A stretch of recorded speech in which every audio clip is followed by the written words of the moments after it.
so I was just cleaning my room and I came across a notebook that I had in college. It's the only paper I ever wrote in this notebook. And I just figured I would record this so I could always come back and listen to it because I'm going to have to throw it away. I need to clean up this room. So let's get into it. By the way, if I stutter a lot reading this, it's because my own handwriting is it's so hard to read. It's so bad. But okay, the title of this paper is called The Radio Flyer. The need to be recognized as a badass among your peers can be a drawing factor to make plenty of, let's say, questionable choices. Then year and date probably aren't that important, mainly because I can't remember when it happened due to my own repercussions. So you probably want to know what happened. I'll tell you.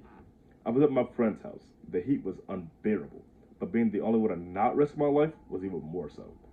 Okay, I keep leading you on, avoiding saying what happened. Our genius plan led with us riding a radio flyer down a hill and jumping out of it right when we got to the point of no return. It was stupid, but thinking back on it, it was hilarious.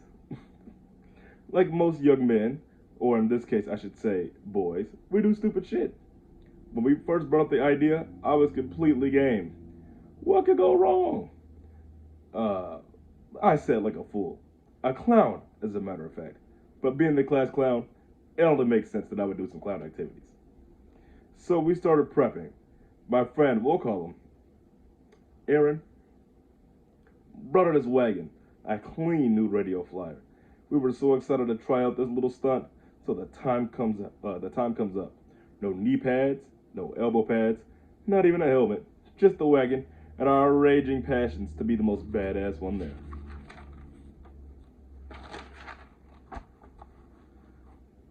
Hold on, whoa, my handwriting actually looks really legible right now? What's up? I must have actually been taking my time at this point. It's time we made our way up the hill, breathing heavy like the air up in the mountains. Aaron and I looked at each other, eye to eye. And within the moment, we started to shake. Everything stopped. We were outside, but it was quiet. You could hear a pin drop. 1, 2, 3, 4, 5. I started to count the amount of breaths we took before we decided who would go first. So we decided to play rock, paper, scissors. Aaron lost. Thank God. I thought as I released the heaviest side of date. Holding the wagon so Aaron can get in, I looked and noticed he was shaking hard. Really hard. Now if I was mature as I was now, I would have asked, "Are you okay?" But no, this is 10-year-old Deontay. So I say with a taunting voice, "What are you, a bitch?" That was the first and last straw. He took a deep breath and stilled his resolve. "Push me," he said with the most monotone voice. So I pushed. He went down with immense speed, kind of like a plane. Right at the point of no return, he jumped out gracefully. So it was finally my turn. Not even shaking anymore. Oh. I climbed in the wagon, completely calm. Oh, okay, hold on, sorry. Okay, that's right, I kind of messed up my writing right here, so I was lost.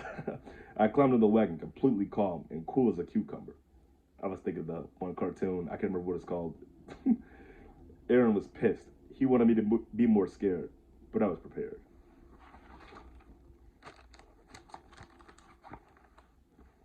He pushed me with no warning. Okay, I thought. What was his problem? But there was no time to think. It was time for action. He jumped out perfectly, so I had to do something more manly and badass. I mean, of course, come on, all right? More manly and badass than him. So I stood up while going down the hill. I looked back at Aaron and flip him off.